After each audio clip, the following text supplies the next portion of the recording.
Member for Kelowna Mission. Thank you so much, Honourable Speaker. Mr. Paul Carr is a resident in my riding, and recently he told me his personal story of how his daughter was born.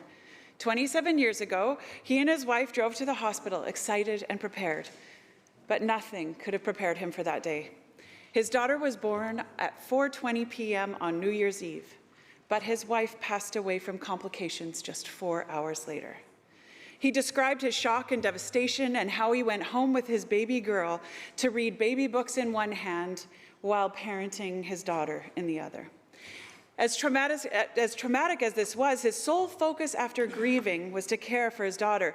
But now he finds himself with a renewed focus that was birthed out of this painful experience. Paul Carr devoted his free time to studying maternal mortality and actively pursue ways to contribute to get Canada out of 39th place in the world. Learning that the Society of Obstetrics and Gynecologists of Canada, alongside the Canadian Foundation for Women's Health, needed help, Paul began to bring this work to fruition. And this last week, the dream became a reality. Along with the CFWH, Paul launched the Kitty Carr Fund, named after his late wife, to support the creation and implementation of a confidential inquiry system in Canada.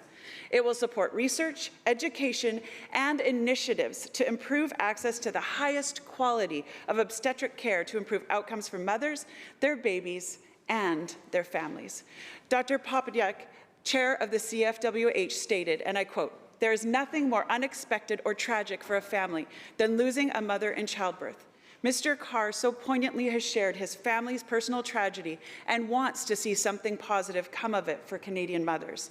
We are so thankful for Mr. Carr for his steadfast support to help us begin this journey to eliminate preventable maternal death in Canada.